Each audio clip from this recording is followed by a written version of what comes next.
So this is revision 2 of our ACES CG workflow. We did an original video which is posted below, set up as unlisted, with really great comments from people that gave some feedback and said that your pipeline isn't exactly correct, so we're going to give you some advice. So thank you for everybody that contributed.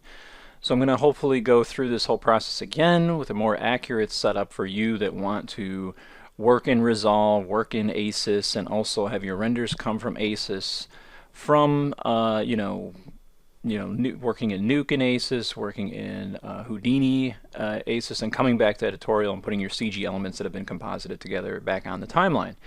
So I'm in project settings here, and I have this set to Color Science ACES CC. ACES CCT is with a toe. Most people use ACES CC, and then ACES is still trying to refine its universal color management system. So you might get updates over time. It's still an evolving process, but most people will use, in this case for now, ACES 1.03, and that's the one that you're going to want to download if you have to get updates on the Academy's website.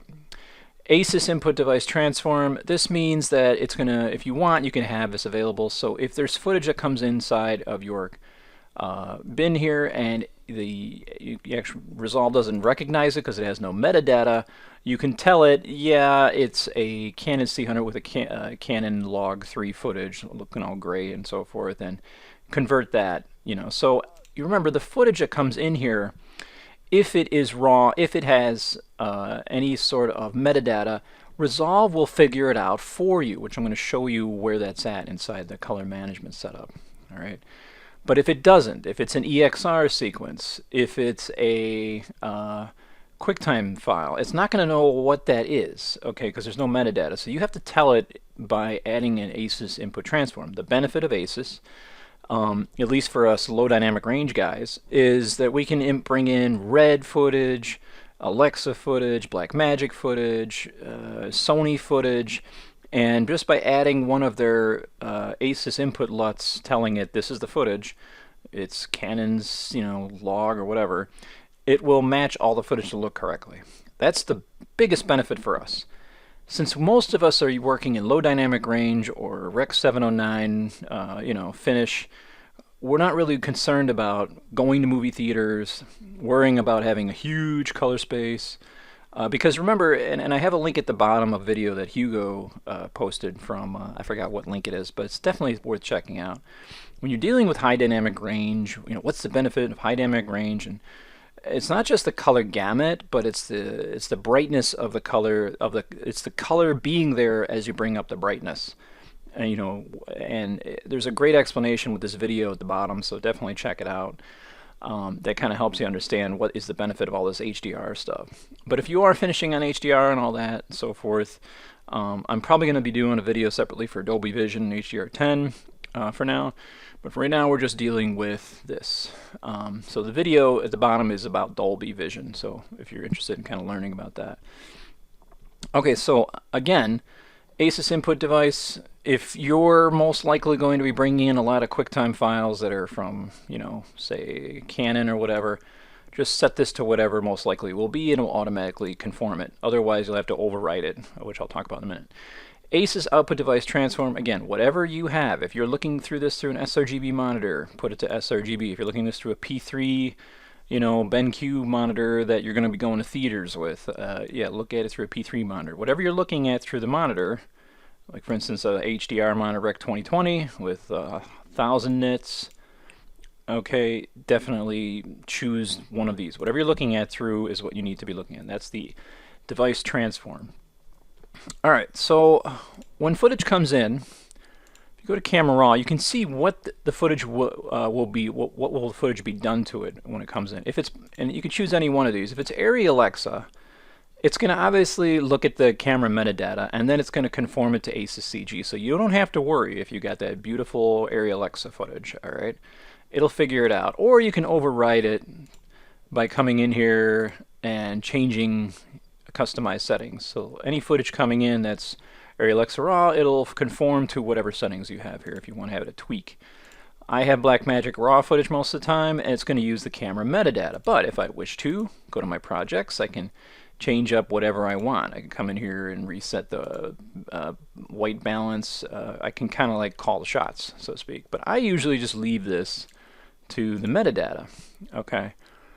And you can see all the other options here. You can change this based on whatever you want. You know, again, these are files that are going to be recognized via their metadata. Okay, you're not going to see QuickTime files in here. Okay, and that's for a reason. So I'm going to show you. I'm going to bring in a plethora of images from previous projects I worked on. I got one here from the movie. I believe it's the film Thrill Ride, which I worked on. If you guys are bored in the pandemic and you want to just go on Xfinity, you can go into their movie section, and one of their movies that they have is Thrill Ride. So I saw it on there while I've been bumming around in this fun little pandemic, and I've been, oh look, and I just decided to watch it for the first time on a 4K monitor.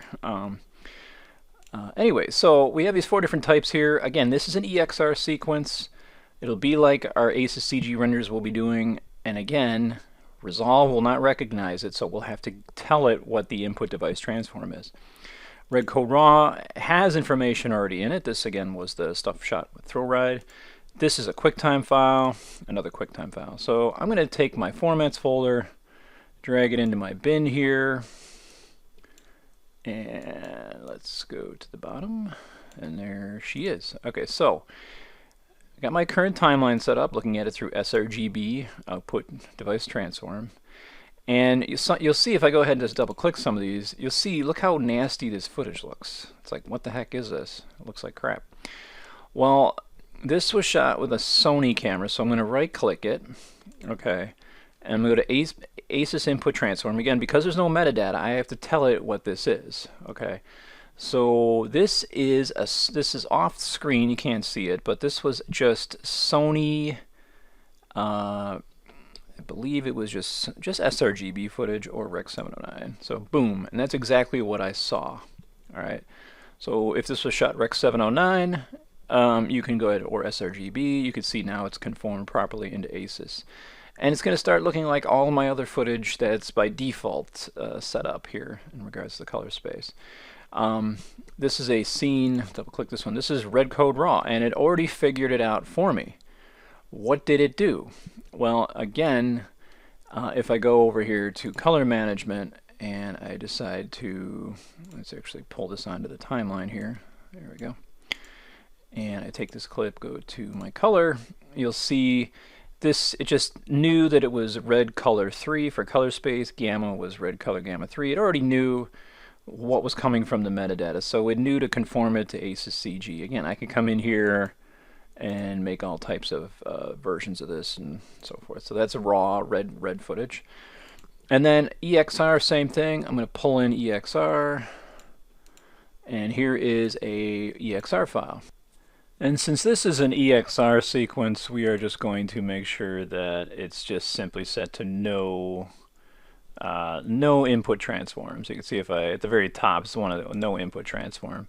So right now, this was an HDR set up for HDR workflow, and you can see if I come over here and bring in the color section, you know, I could come over here and do some gain on it.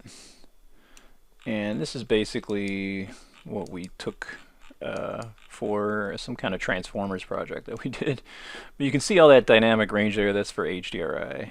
But anyway, it is there, and it was actually conformed inside of Photoshop to be a little bit darker, so don't let it think that's like a color space problem. You can see as I kind of bring this up and down, it is what it is. So here I am in the delivery tab. I'm going to put the in point with heading I, output O, and this is the sequence that's going to involve the CG drone. So I am over here making a custom export, which is going to be an EXR sequence set to RGBA half PIS compression. Resolution will be 4096 by 1712. That's my timeline resolution, and a very common weird format that comes from the Blackmagic Pocket 4K. You might have a 4096 by 2160, whatever the heck it is. Frame rate, whatever frame rate you chose, and data level, you want to set this to full. And that's pretty much it. So you can hit this and hit the add to render queue, and then under render queue you can hit start render, and that will render out your image sequence. Now before you do that, because we are looking at this through an sRGB or whatever you're looking at it through, it'll imprint the sRGB color space in the footage, just as you would with any editorial. Nuke doesn't necessarily do that, but in this case we're still in the early stages of Resolve, but you can go under your project settings, and for temporarily, while you do all your CG export image sequences, you're going to want to go under color management, and under ACES output transform, you want to set this to no output transform. So you're going to watch my footage go from being normal to this kind of muddy. This is the kind of like the default linear, whatever you want to call primaries or whatever, of the raw ACES CG, or I'm sorry, ACES. And when we're working in ACES in Resolve, we're working under a specific ACES color space. So when you're inside of actual Resolve, you're actually doing ACES CC, or in this case ACES 2165-1. This is the full color spectrum of the human eye. Okay, so you're dealing with a very large sandbox. Now, if you actually captured your footage, like if it's a QuickTime file or something, the color range of the colors you captured on set, like if it was like a Sony QuickTime H.264 file, would maybe only be like this space, like sRGB or Rec. 709. So, you know, you get your high hopes up, like, ooh, cool, I can use these greens over here that no one ever uses and so forth. Or, you know, the common things you think about is like, oh, I got more color or whatever. It has a lot to do with, and again, I have a link at the bottom to explain all this better. It was through Dolby Vision. They explain it better than I do. How it's about, you know, high dynamic range, the brightness, maintaining color as the image gets brighter, as opposed to getting kind of white or gray. So again, it's this you know, extra color gamut that we're shooting for, and again, the DCI-P3 is what you see in theaters, so it's not big. This is like your home television or your HD TV.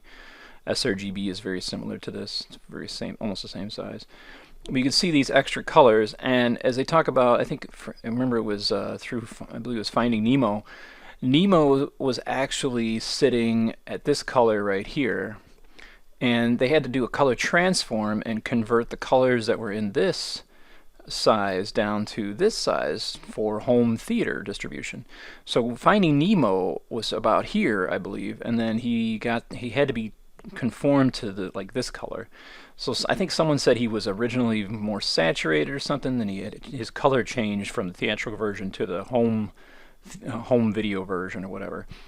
But again, if you have HDR televisions, much bigger color gamut here, Rec. 2020. Now there's a Y value of a three-dimensionality that's going up. It has to do with brightness and the maintaining of these saturated colors as the image gets brighter. So that's a whole other element to these color gamuts. But you can see that this is what you're working on inside of Resolve. This is what you're going to render out of inside of Houdini and most 3D apps.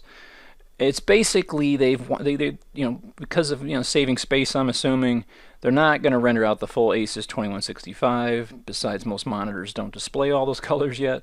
But they do want to get a good chunk that will make sure you get the maximum fidelity or whatever color fidelity if you were to watch it on Rec. 2020. So it's a lot more creative opportunities in regards to colors and so forth, and, you know, really pressing those colors in high dynamic range you know, situations. But this amount of color space will be enough to cover if we're going to be conforming back just to HD TV release, say Netflix or something. But even Netflix is now going into HDRR. So, or if you say you're just going to theaters, okay. The whole idea of ACES is, you know, having a big, you know, sandbox, so that later on when they invent a new television that covers all the colors, you have all the colors recorded, or, you know, because the Alexa covers a large amount. The Blackmagic, if it's, you know, if you're just I believe if you're just doing a render with ProRes, you're only getting like a Rec. 709 amount of colors, but if you do the 12-bit log, you're getting a little bit more. But then, you know, the actual fancy Hollywood cameras, like, you know, you can look it up online, the Red camera and the Alexa, they cover a whole bunch of colors. So again, it's future-proofing. It just gives you a quicker, faster way, and it deals a lot easier been doing a lot of smudging and color correcting in regards to highlights to conform to different types of medias. Remember, we conform our final artistic finished product into many different color transforms, iPhones, iPads, HD TVs, and we want to make sure they look good on all of them. So having this sort of primer universal set of ACES is really what's going to help us. So enough of that blah blah blah. Again, now that I have this set with my actual color space turned off, I can now hit render and render out this footage. So I'm going to do it right now. Okay, so now we're inside of Nuke. Now we have to set up a color space inside of Nuke for ACES.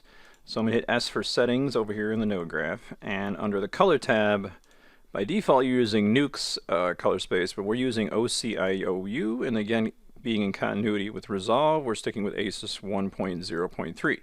Now on the Academy's website you can download the config files for all of the latest OCIOs if you need to.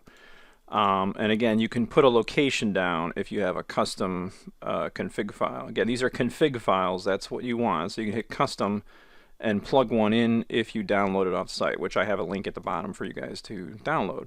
But the beauty of Nuke is it already has the ACES setups, configurations already available. You can actually glean from these or borrow these if you are using Houdini.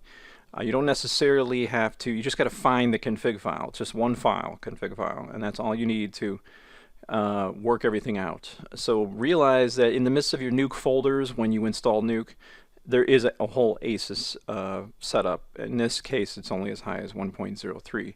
But there is a 1.1 version out, so if I need to, I'll just download it and just put in a custom if I wish to. Okay, so the default LUT settings of this are ACES CG working space. So Resolve is actually working under this space, 2165, which is the full color of the spectrum of the eye. But we don't need to work in all the information and all that extra hard drive space when we render. So we're only going to be rendering an ACES CG, which I showed you guys the color gamut of that. It's a little bit smaller. It's got a little less of the left side of the greens.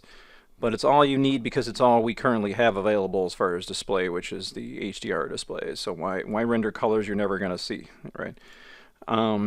So anyway, that's what we have here for ACES CG. So there will be a conversion process when we go back into Resolve. Our monitor is sRGB, and you'll notice it looks a little bit different up here. It's got this little parenthetical ACES.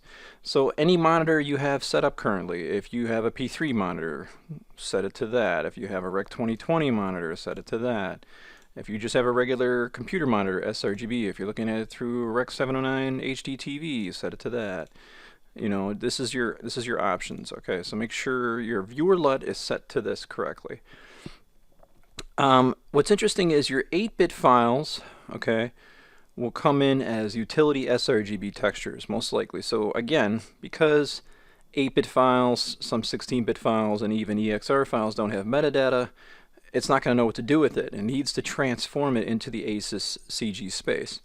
So what's really cool is if you bring anything in here that's the old classic sRGB images, something you bring in from Photoshop, like an image or a JPEG or a PNG, the tool you will use to convert that to ACES CG space is utility sRGB texture.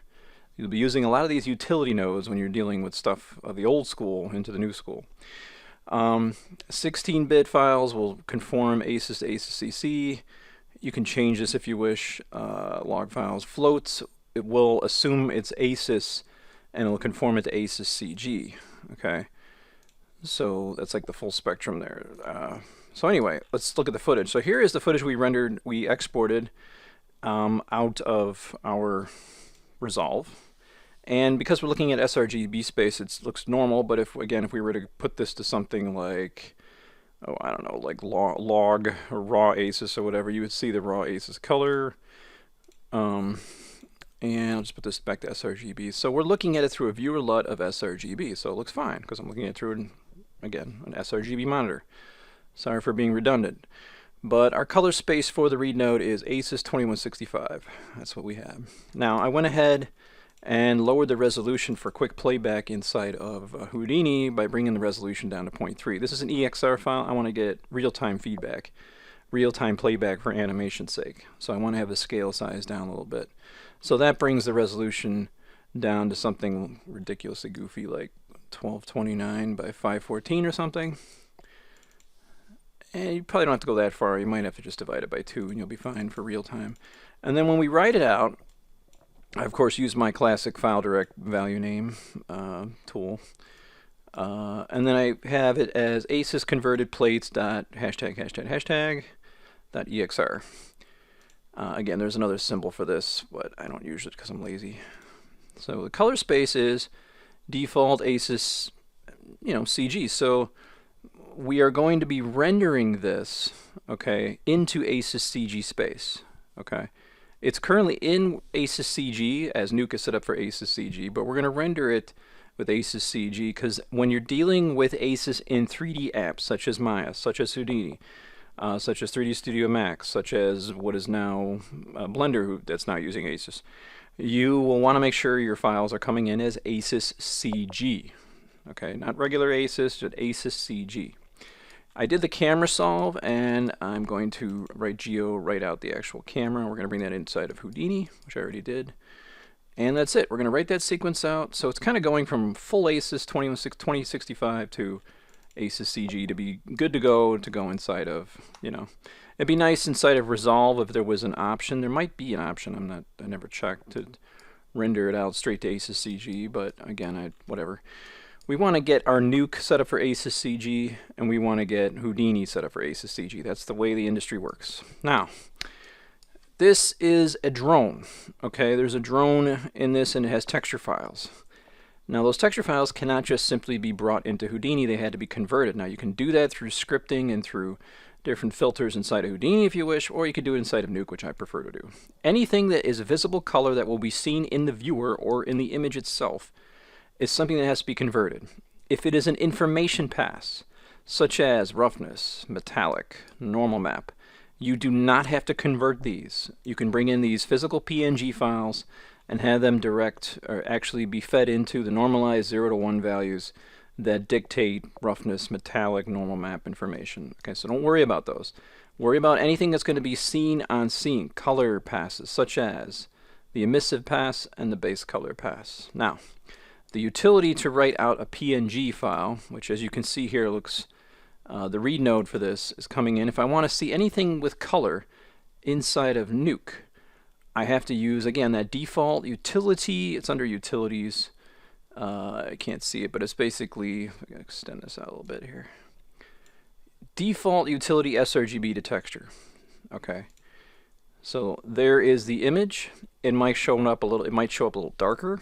Just be aware of that.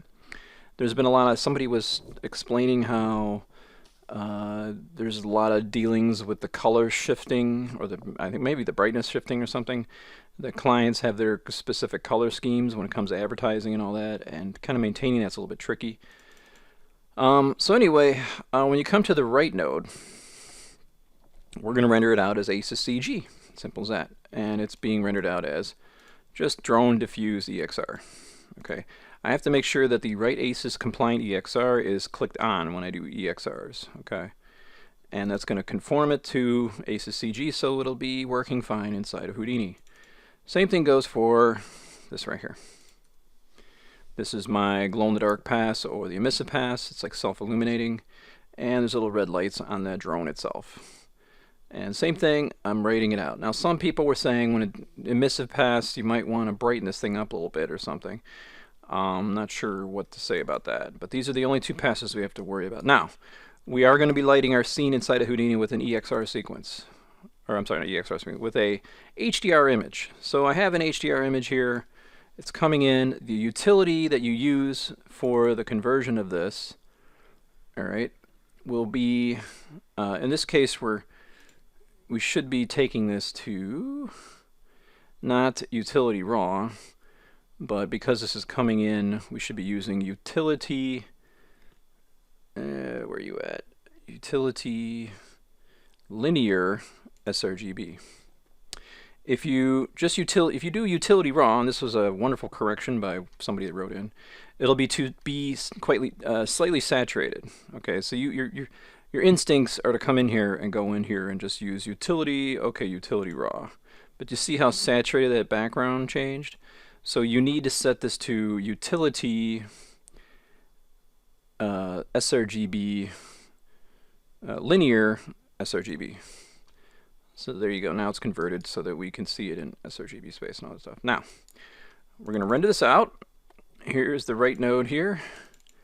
Same thing. It's being rendered out. You can see the color space is utility linear sRGB. We're changing that to ACES CG. Okay, so we're going to be converting this to ACES CG. It's going out ACES CG as an EXR sequence, as you can see here. And make sure write ACES compliant EXR, because we're bringing everything into this color space. So I'm going to hit render one frame or whatever. There we go. So now we have everything we converted. Like I mentioned before, these files do not have to be converted.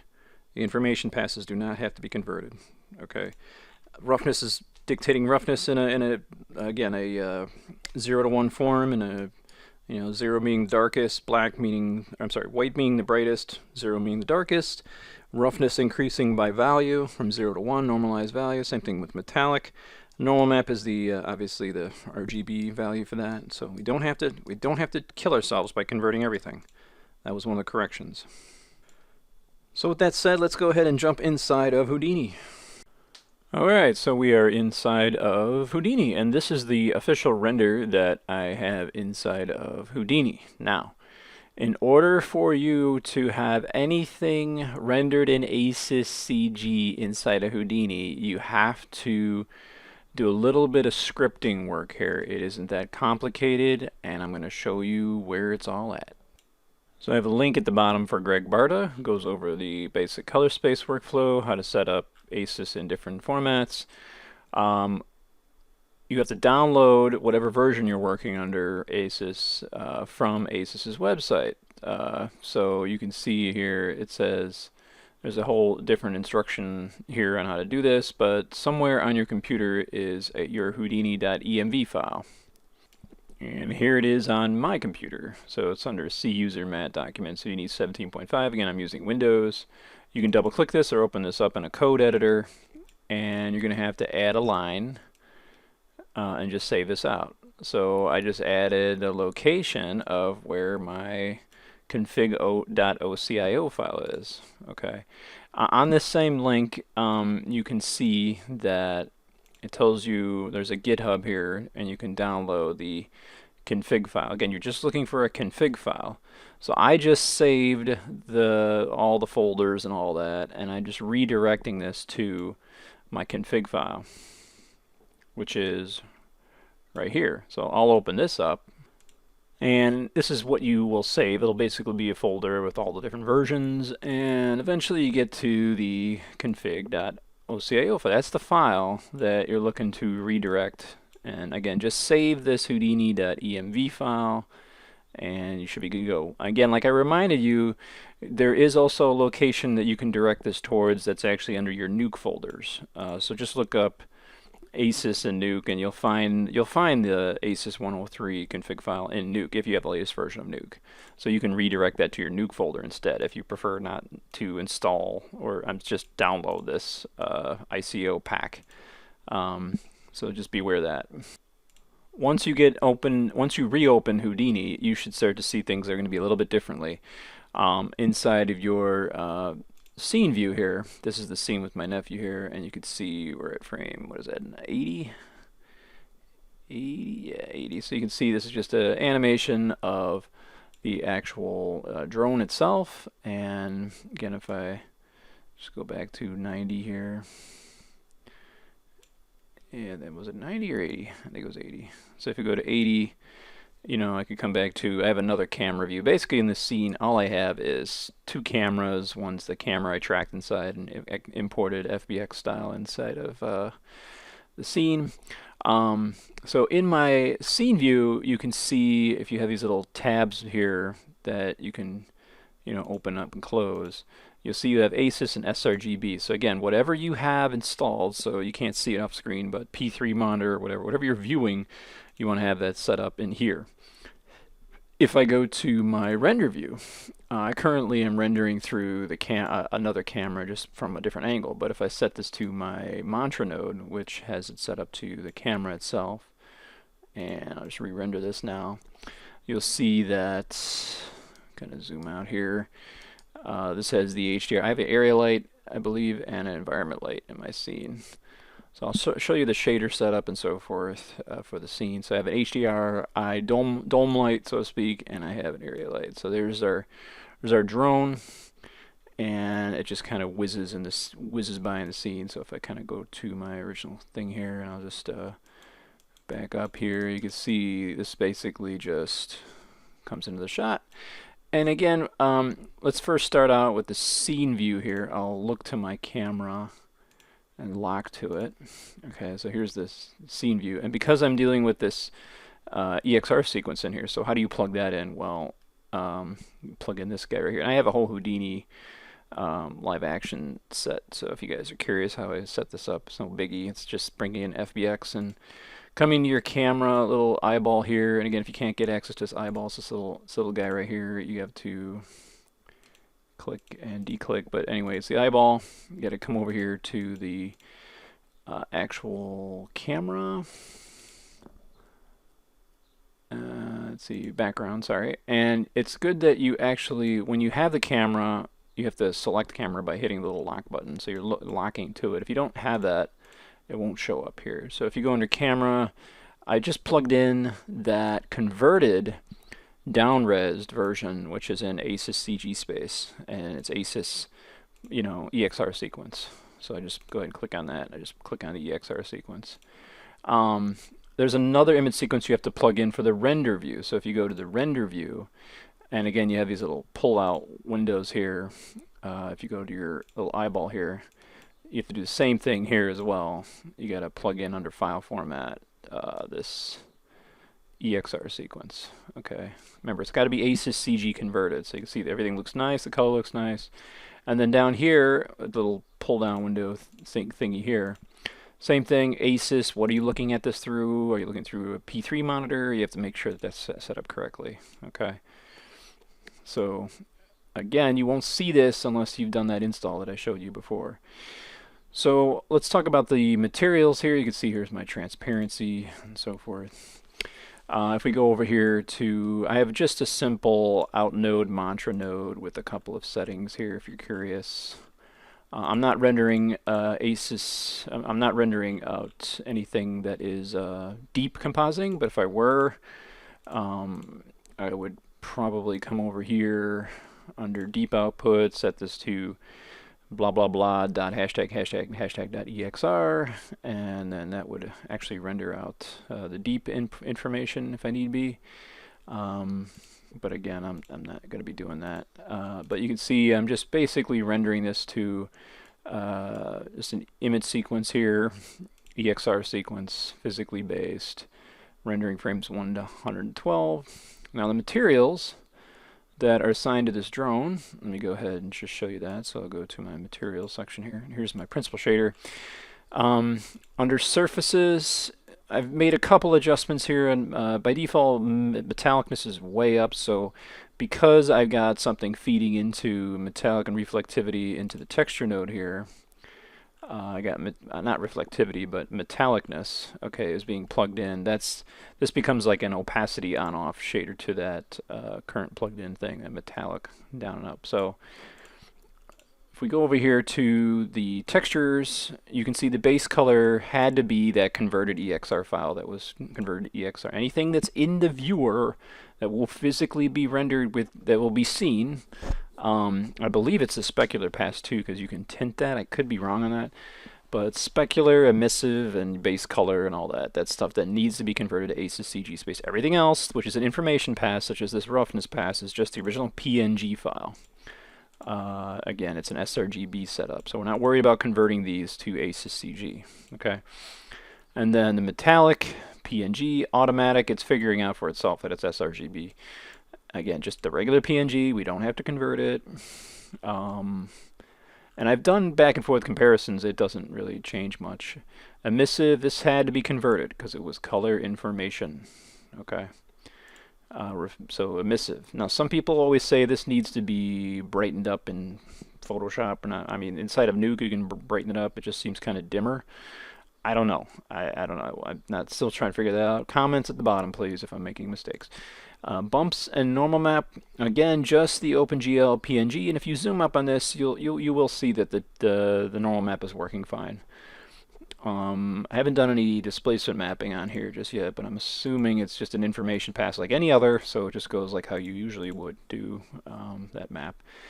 So again, that's pretty much it. And then if I go back to my scene view, unlock from my camera, you can see the HDR in the shot. And again, that HDR, if I go back to my object level, go to my environment light, had to be that converted into ACES CG space HDRI. You can't just bring in an HDR image into this. You need to convert it, I believe. And that's it. And I believe that's everything. Drone, camera, area light. Yeah, so that's it. So you're officially going to be rendering in this awesome, incredible ACES CG space. So then again, I could come in here and start making adjustments to my lighting. I could take my environment light and start to, pump that up or something if I need be or something, but I'm not going to. It's a very dark scene. I can brighten it up a little bit later on. So anyway, that's what it is. Very boring scene. This thing just comes in the shot. Again, because my image sequence is, if I go ahead and stop this and I go to my scene view, because I down-res my image sequence, if I go back here to this and lock. Now you might be looking at it like, wow, look how bright that is. What are you, like, overcompensating your lighting because your color space is off? No, for some reason. I'm doing everything according to what is planned. It is a very reflective, a very, very reflective map. It's got a high reflectivity, a low roughness. It's not a color space issue. A lot of people, you usually know when your color space is off when you're trying to overcrank things to see things because your roughness pass is basically too dark, or your metallic pass is way too bright, and that gives you sort of like you're like, oh, I got to keep cranking the light up. But you can see as I download this to 0.3 resolution, this is an EXR sequence, but if you let it cache, you can get a very fast feedback as long as you have this real-time button plugged in right here. But again, you will only see this if you right-click this and you click on color correction. You will not see it otherwise. So again, you can get some nice feedback with a lower down-res EXR sequence. Again, you don't bring in JPEGs, you don't bring in anything like that. So I'm going to go ahead and render this. So I'm going to go to my output thing here and just go to my render to disk, and I'm going to render this out. So back inside of Nuke, I have the CG render. This is actually the older render, but anyway. It's coming in, obviously, and it's defaulting to the color space ACES CG, which is correct because it was rendered in ACES CG. Again, why is it coming in like this? If I hit S for settings, we know that anything that is coming in as a float value, which would be an EXR, it's going to automatically say, I'm assuming that this is ACES CG, which most of the time it will be. So I pre-multiply it, so I got nice little alpha, and I'll just go ahead and merge this B for background, A for a top. And of course this is a lame comp, but it's there, yay, look at that. Okay, and then we can write it out with this setup, like an EXR sequence. And we're gonna, again, it's still ACES CG, we're writing out an EXR with ACES compliant EXR, alright, and then we just hit the render button and we render out the entire image sequence. It's important to note, especially when you're Nuke, you'll notice when you start grading things in ACES, even in Resolve, that it has more of a physically accurate exposure than, say, the way you would see gain or the way the different things behave in it. It's more physically accurate. That's one of the nice things about it. So it's just a nice appeasing stuff. So we take this rendered EXR sequence, which has been rendered in ACES CG, and we're going to bring it into Resolve.